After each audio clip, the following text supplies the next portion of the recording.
Welcome back to my channel S&S কিচেনের পক্ষ থেকে আমি শেফালি নিয়ে এসেছি আপনাদের জন্য আরও একটি নতুন স্বাদের নতুন রেসিপি কাসুন্দি আলুর দম। আর এই কাসুন্দি আলুর দমের জন্য আমি এখানে কিছু আলু কেটে রেখেছি। আলুটা কেটে ভালো করে ধুয়ে জলের মধ্যে ভিজিয়ে রেখেছি যাতে আলুটা কালো না হয়ে যায়। আর আছে কাসুন্দি, আমি এখানে কাসুন্দি রেখেছি যতটুকু লাগবে ততটুকুই নেব।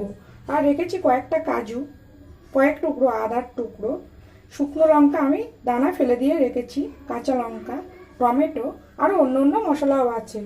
আমার আরও নিত্য নতুন রেসিপি পেতে আমার চ্যানেলটিকে সাবস্ক্রাইব করুন আর পাশে থাকা বেল আইকনটিকে অল করে রাখুন যাতে সবার প্রথমে আমার রেসিপিটা আপনার কাছে পৌঁছে যায়। এবার আমি একটা মিক্সারে জার নেব আর এখানে একটা মশলা রেডি করব। দেব হাফ টিস্পুন গোটা ধনে, হাফ টিস্পুন গোটা জিরে, অল্প একটু হলুদ,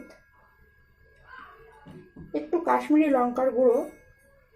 আমি এখানে গোটা মশলা ব্যবহার করছি, আপনারা চাইলে গুঁড়োটাও কিন্তু ব্যবহার করতে পারেন।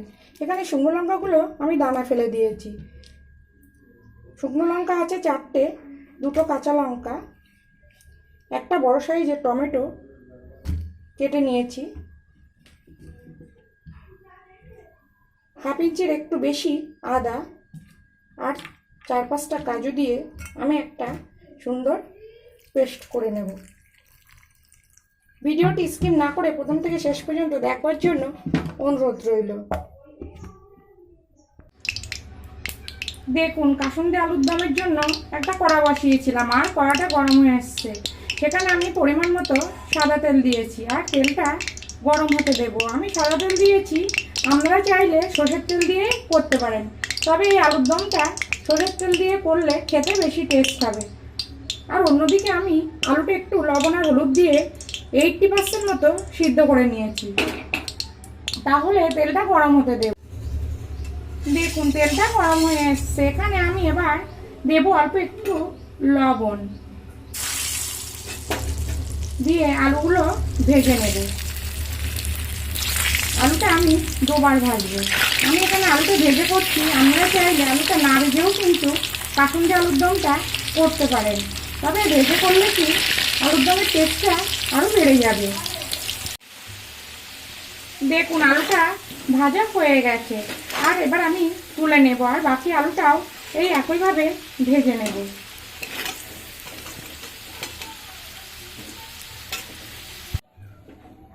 দেখুন, সব আলুগুলো ভেজে আমি তুলে নিয়েছি। এবার এখানে আমি অল্প একটু তেল অ্যাড করেছি। এবার ফোড়নে দেব গোটা জিরে আর একটা শুকনো লঙ্কা আর তেজপাতা। আর কিন্তু এখানে আমি গরম মশলা ব্যবহার করব না। অন্যদিকে আমি যে মশলাটা দিয়েছিলাম এটা আমি একটা ভালো পেস্ট করে নিয়েছি, এটা দিয়ে দেবো।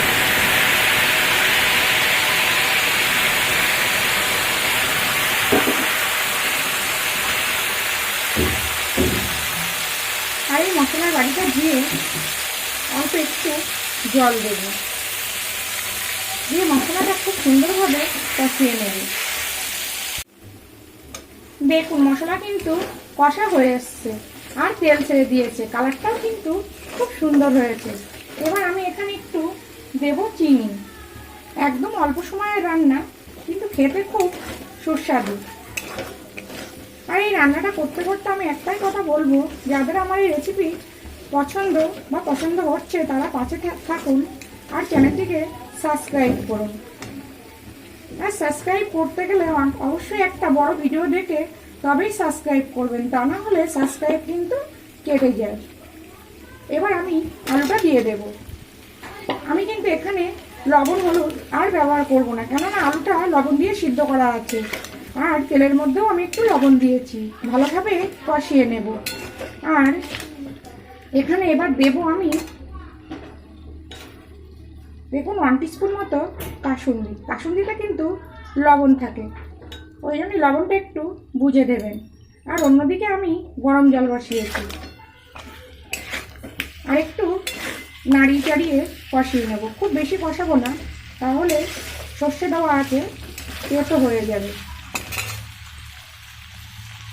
এবার আমি উপর থেকে গরম জল দিয়ে দেব, অল্প জল দেব, কেননা আলুটা 90% আমার সিদ্ধ হয়ে আছে। আর ঢাকা দিয়ে 5 মিনিট মতো রান্নাটা হতে দেব। দেখুন কাসুন্দি আলুর দম রেডি হয়ে গেছে, আর ওপর থেকে দেখুন তেল ছাড়ছে। আর আলুগুলো কিন্তু খুব রসালো হয়েছে। আমি এখানে গ্রেভিটা একদম কম রেখেছি, আপনারা চাইলে আর একটু গ্রেভিও রাখতে পারেন। আমি কিন্তু এখানে কোনো ঘি, গরম মশলা কিছু ইউজ করব না, কেননা এগুলো ইউজ করলে আপনার কাসুন্দির যে গন্ধ সেটা কিন্তু পাওয়া যাবে না। এবার আমি নামিয়ে নেব, আর গরম গরম রুটি, পরোটা, নান, ফ্রাইড রাইসের সঙ্গে পরিবেশন করব। আপনারাও পরিবেশন করুন, আশা করছি খুবই ভালো লাগবে। আবার ফিরে আসবো পরবর্তী কোনো নতুন রেসিপি নিয়ে।